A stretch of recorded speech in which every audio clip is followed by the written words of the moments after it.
Border Patrol Chief Michael Banks. I respect the job he's doing. I'm happy to have him on the show. Michael, thank you very much for joining us. Appreciate having you, Chief.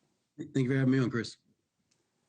Look, I mean, I believe in the transparency of, I think that uniquely the CBP officers, so many of them have a lived experience, especially on the southern border, that gives them an empathy for the people that they have to police coming across. And they've been put in a horrible position because of the rules that need to be changed that haven't been done. So let's put all that to the side, because I'm not an enemy to the men and women. The look is terrible. And one thing that has to happen is we need the data to prove what Tom Homan and everybody else tells me, Chief, which is, yeah, but 70% of who we're getting are bad hombres, and the other 30% are just around them, and we can't let them go. I don't see those numbers. You don't put out those numbers. You're not in charge of doing that. But don't you think people should see what they're being told? So absolutely, this administration has been one of the most transparent administrations I've worked for in my career.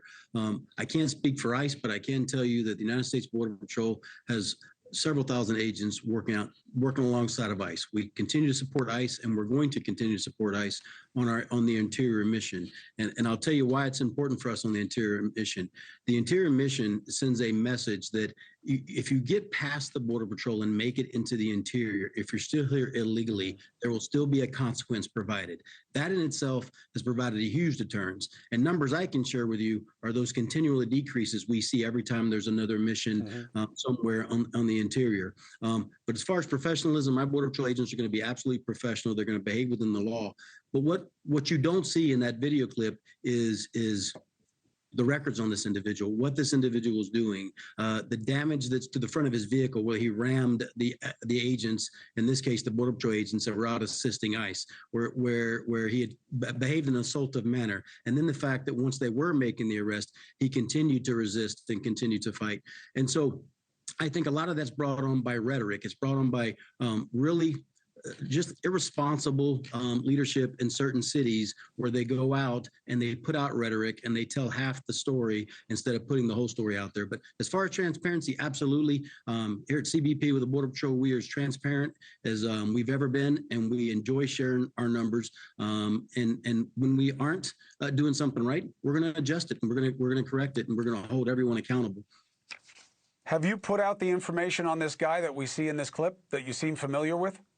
So very familiar with it. It's an ongoing investigation. But what I will tell you is that once all of the information is put out, as far as the camera angles, most of America is going to understand why the agent used the force that he needed to use.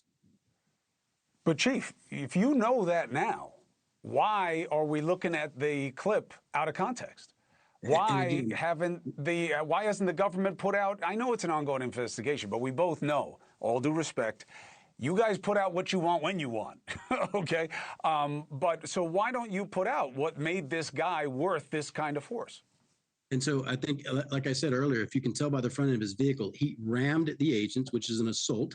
He used his vehicle as a deadly weapon, and then he continued to resist arrest. The additional information is the different actions that were taken during that resisting.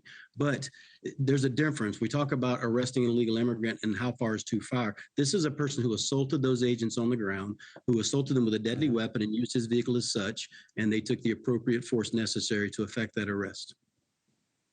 Look, I got it. And I just think the more information there is, the better. Again, I'm not here to demonize the men and the women, but there are reasons that people are angry. Now, part of that is rhetoric.